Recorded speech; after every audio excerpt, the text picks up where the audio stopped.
여러분 안녕하십니까? 정성산TV입니다.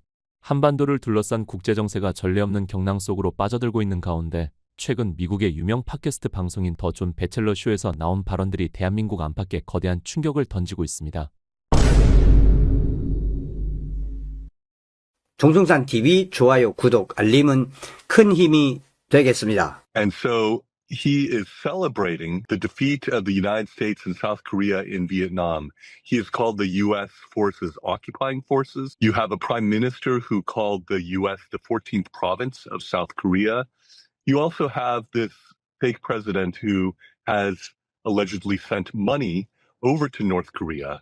이 방송에 출연한 모스탄 전 미국 국제형사사법대사는 현재 대한민국이 처한 상황을 절체절명의 위기로 규정하며 미국이 유엔군사령부를 통해 데프콘을 발령하고 윤석열 대통령을 즉각 복귀시켜야 한다는 파격적인 초강경 대응책을 주문했습니다. 지난해 6.3조기 대선을 전후해 국제선거감시단 소속으로 직접 방한했던 모스탄 전 대사는 당시의 경험과 증거들을 토대로 이재명 정권을 정통성이 결여된 가짜 정권이라 규정하며 미국이 한국 UNC에 대한 지휘권을 유지해 온 만큼 즉각 계엄을 선포하고 이재명을 제거해야 한다는 의견을 강력히 피력했습니다. 유엔사는 1950년 한국전쟁 당시 창설되어 현재까지 한반도 정전체제 유지와 방위의 핵심 축을 담당하고 있으며 유엔군사령관을 주한미군사령관이 겸직하고 있다는 점은 그의 주장에 무게를 더합니다. 함께 출연한 고든창 변호사가 이 상황에서 미국이 어떤 조처를 해야 하는가라고 묻자 모스탄 전 대사는 미국 정부가 한국의 정당한 대통령인 윤석열 대통령에게 종신형이 선고된 비극적 사실을 반드시 인식해야 한다고 강조했습니다. 그는 미국이 할 수 있는 유일하고도 확실한 조치는 데프콘을 발동하고 계엄령을 선포하여 이재명을 제거한 뒤 윤 대통령을 복귀시키는 것이라고 주장하며 이를 통해 사실상 한미동맹을 복원하고 한반도 분단을 종식시켜 통일을 이끌어내는 데 매우 능동적인 역할을 수행할 수 있다고 제언했습니다. 모스탄 전 대사는 현 정권의 정체성에 대해서도 날선 비판을 쏟아냈습니다. 그는 한국이 미국 및 일본과 서해상에서 공동운연을 전개할 때 불참한 사실 하나만 보더라도 현재의 한국은 친미 정권이 아닌 친북 반미 정권임을 미국이 직시해야 한다고 경고했습니다. 그는 고든창 변호사와 함께 이미 이 점을 면밀하게 파헤쳐왔으며 그 연장선상에서 무수히 많은 징표를 목격해왔다고 덧붙였습니다.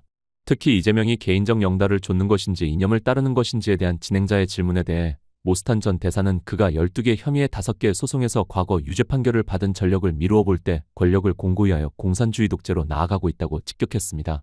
그는 이재명이 비참하게 실패한 체제인 북한과 통일하기를 원하고 있으며 이로 인해 한미동맹이 위태로운 지경에 몰리고 있다는 사실을 미국 정부가 더 깊이 깨달을수록 상황이 나아질 것이라고 말했습니다. 고든창 변호사 역시 한미 관계의 심각성을 뒷받침하는 구체적인 사례들을 제시했습니다. 그는 과거 정동영 장관이 국회에서 북한의 세 번째 핵시설인 구성리의 위치를 공개하며 이미 알려진 정보라고 주장했으나 미국은 이를 미공개 정보로 간주하여 정보 공유를 중단했을 만큼 상호방위 조약을 맺은 동맹 관계가 매우 불편한 상태임을 지적했습니다. 또한 모스탄 전 대사는 김민석 의원이 미국을 한국의 14번째 도로 만들자고 발언한 것, 이재명이 미군과 한국군이 베트남전에서 패배한 것을 축하한다고 말한 것, 그리고 미군을 점령군이라 부른 것 등을 언급하며 현 집권 세력의 반미적 본색을 폭로했습니다. 더불어 북한에 정보를 보내고 지침을 받아 법원에서 간첩죄 유죄 확정을 받은 민주노총과 이재명의 밀접한 관계, 그리고 윤석열 대통령에게 무기징역을 선고하고 우파 지도자들을 감옥에 가둔 행위, 대북송금 사건, 자신의 죄를 수사한 검사들을 배제하고 방첩사를 없앤 행위 등을 공산 독재 국가로 가는 명백한 증거들로 열거했습니다. 모스탄 전 대사는 이러한 엄중한 상황 속에서 한국인 대다수가 매우 놀라고 있으며 자신들의 권리와 자유가 사라지는 것을 눈으로 목도하며 억압당하고 있다고 우려했습니다. 한국인들은 우수한 리더들이 감옥에 갇히는 모습에 깊은 우려를 표하며 미국의 도움을 간절히 간구하고 있으며 압도적으로 한미 양국의 강력한 관계를 희망하고 있다는 것입니다. 또한 그는 한국인들이 북한과 중국 공산당 그리고 이들과 직결된 가짜 정부로부터 오는 위협을 충분히 인식하고 있다고 보았습니다. 특히 그는 지난 2025년 대선에서 부정선거의 징후가 다수 발견되었다는 점을 강조하며 한국 국민의 90%가 미국을 동맹으로 생각함에도 불구하고 불법적인 가짜 대통령이 친북 반미 행보를 이어가고 있다고 주장했습니다. 미 국무부가 이러한 실상을 완전히 파악하고 있는지에 대해서는 단언할 수 없으나 미국 정부의 일부는 내용을 이해하고 있을 것이라 추측했습니다. 앞서 그는 현 상황을 퍼즐에 비유하며 이재명 정권이 정통성이 없음을 입증할 조각은 차고 넘친다고 말했습니다. 그는 북한에 뇌물을 보낸 혐의를 받는 가짜 대통령과 그 측근들의 유죄 확정, 검사 대거 해임, 비무장지대, 장병무장 해제 및 군 고위 장성 직위 해제 등을 구체적 사례로 꼽았습니다. 끝으로 지난 4월 28일 미국 의회에서 타라 오 박사가 한국의 상황을 정확히 알린 것처럼 조국의 공산화를 막으려는 한국계 미국인들의 진정성이 미국 정부에 전해져 이 문제가 최우선 순위로 다루어져야 한다고 결론지었습니다. 미국이 한국 내 유엔군 지휘권을 활용해 데프콘 1을 시행하고 이재명을 끌어내려 윤석열 대통령을 복귀시켜야 한다는 그의 발언은 현재 대한민국이 마주한 거대한 역사적 갈림길을 상징하며 많은 이들에게 깊은 충격과 시사점을 안겨주고 있습니다. 2026년 4월 20일 존 배첼러 쇼를 한국어로 번역한 영상입니다. 이 에피소드에서 모스탄 전 국제형사사법 대사는 미군이 데프콘 1을 선포해 이재명을 축출하고 윤석열을 대통령직에 복귀시켜야 한다고 주장했습니다. 다음은 모스탄과 존 배첼러 쇼 인터뷰 전문 한국어 번역본입니다. John Batchelor, Gordon Chang at Gordon G. Chang joins me. The Koreas, a headline in the Korea Times. Gordon, a very good day to you. Seoul denies classified info leak after U.S. protests minister's North Korea nuclear facility remarks. Needs a translation. Seoul is not a friendly power, as I recall you're reporting very carefully over these months. And the North Koreans have a nuclear weapons program. So help me understand this headline. It's alarming, but who is on the onside, who is offside here? Good day to you. Good day, John. The United States is upset that South Korea's unification minister, Chung Yong-dong, in a National Assembly hearing last month, disclosed the location of a third North Korean nuclear weapons facility, Kusong. And so the South Koreans say, well, this was already public information. The United States says that's not true. This is another irritant between Washington and Seoul, because Seoul's government has been moving away from the United States. And remember, we have a mutual defense treaty with regard to South Korea. So this is understood in Washington as hostile, as annoying, as threatening. How do they think of it, Gordon? I think all three. Clearly an irritant in an already troubled relationship. And it's troubled because South Korea's president is very pro-North Korea, very pro-China, very anti-American. We don't know exactly what he thinks, only he does. But some of the things he has said are extremely anti-American and betray a hate of our country. We welcome our colleague Morris Tan to help us with this puzzle. Morris is former U.S. Ambassador at Large for Global Criminal Justice. He's a leader of the International Election He was a leader of the International Election Monitoring Team for 2025 that saw the election of this apparently irritating regime in Seoul, the Blue House. Morris, a good day to you. This is a puzzle. Good day to you as well. And there are many other pieces to this puzzle that demonstrate how pro-North Korea and anti-American this illegitimate regime is. I'll just give a number of examples. I could give many, many examples. But Lee Jae-myung, the illegitimate president, had celebrated the defeat of foreign forces to the president of Vietnam. Who were those foreign forces? Well, U.S. forces and South Korean forces. And so he is celebrating the defeat of the United States and South Korea in Vietnam. He is called the U.S. forces occupying forces. You have a prime minister who called the U.S. the 14th province of South Korea. You also have this fake president who has allegedly sent money over to North Korea as a bribe. His two closest associates, when he was the governor of Gyeonggi province, have already been convicted for this matter. But Lee has fired the prosecutors who were prosecuting him over this and 4 other lawsuits. And he has also disarmed South Korean soldiers on the militarized zone. He has sacked all the top officers in the South Korean military, all the flag officers, and including colonels as well. He has also put into place a defense minister with no military background whatsoever. He has also eviscerated South Korean counterintelligence. There's a whole array of things that are all puzzle pieces, if you will, that indicate a pro-North Korean and anti-American stance. And this is when there are around 90% of the Korean people consider the U.S. to be the most important ally. And to say that this is the president that the South Korean people chose, we saw all sorts of indications of election fraud that indicated that it was not. And so you have a fake, illegitimate president, pro-North Korea, anti-American, and it's demonstrated in all sorts of ways.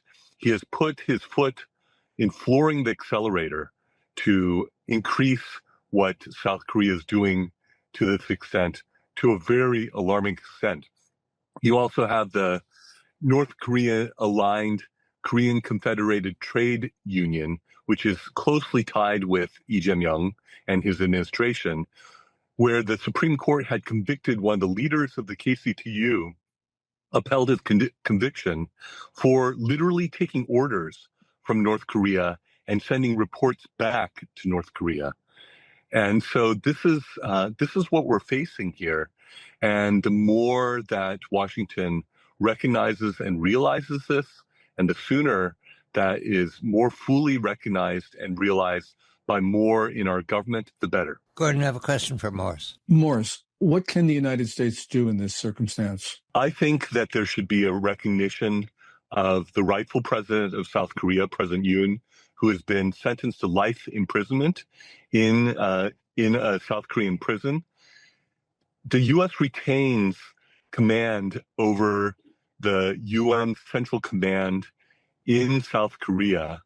And what the U.S. can do is the U.S. can declare DEFCON 1, can impose martial law, and remove Lee Jae-myung, restore Yoon Suk-yeol, and be able to actually restore the alliance and play a very proactive role in ending this division of the Korean Peninsula and bringing about a reunification. The U.S. has the wherewithal to be able to do this. You know, to allow the South Koreans to object to a U.S. search and rescue operation in the West Sea, for the South Korean military to not participate with Japan and U.S. in joint military exercises. These are what one needs to see the composite of all these things and to realize this is not a pro-U.S. regime in South Korea. It is pro-North Korea, anti-U.S., and this has come out in all sorts of ways. Gordon, you and I have been following this closely, and we've seen a plethora of indicators along these lines. Does the president of South Korea gain personally in these matters, or is this ideology for him, Morris? Well, given that there are 5 lawsuits with 12 counts that he has been convicted in the past, given the corruption that it has been indicated, given his collapsing the power structure in South Korea so that he is consolidating power and moving towards a communist dictatorship, given that they want to reunify with North Korea under the North Korean systems, which have failed miserably, these are all indicators. He is really driving the alliance into a very precarious place, and the more our government realizes this, the better. Gordon, we have less than a minute. Morris, what did the South Korean people think of all this? I think most of the South Korean people are quite alarmed. They see their rights and freedoms evaporating before their eyes. They see more and more oppression happening, some of the best leaders in South Korea being thrown into jail. They are very alarmed and concerned and are crying out for help from the United States. I think there is still an overwhelming desire for there to be a strong relationship between the U.S. and South Korea from the South Korean people. And they also recognize the threat that exists from North Korea, from the CCP, and from a false administration that is squarely aligned with both the CCP and North Korea. 30 seconds, Morris. There's a South Korea desk at the State Department. Is it informed of these matters? I don't know for sure. I do get some sense that some elements in our government are aware of some of the things, but I don't necessarily see indications that the whole of our government is robustly informed. And I would like to be wrong. I would much prefer that our government be well informed along these lines. But look, we have not even filled the 3 North Korean special envoy positions in this administration, which I think should be amongst the priorities of what is filled in this administration. 한 가지 중요한 공지를 드리겠습니다. 정성산TV는 2024년 9월 28일 유튜브 수익 정지되었다가 14개월 후 작년 2025년 11월 8일 수익 창출이 허락되었습니다. 정성산TV는 현 광고료 월 수익이 매우 적습니다. 이해 간절히 부탁드립니다. 드디어 정성산TV 스토어가 오픈되었습니다. 모든 제품들은 정성산 감독께서 직접 상품성을 확인한 제품입니다. 여러분들이 애용해 주시면 방송 제작에 큰 도움이 됩니다. 많은 애용을 간절히 바랍니다. 다음 시간에 뵙겠습니다. 멸공. 정성산TV 좋아요, 구독, 알림은 큰 힘이 됩니다. 후원해주시는 모든 분들께 가열차게 멸공.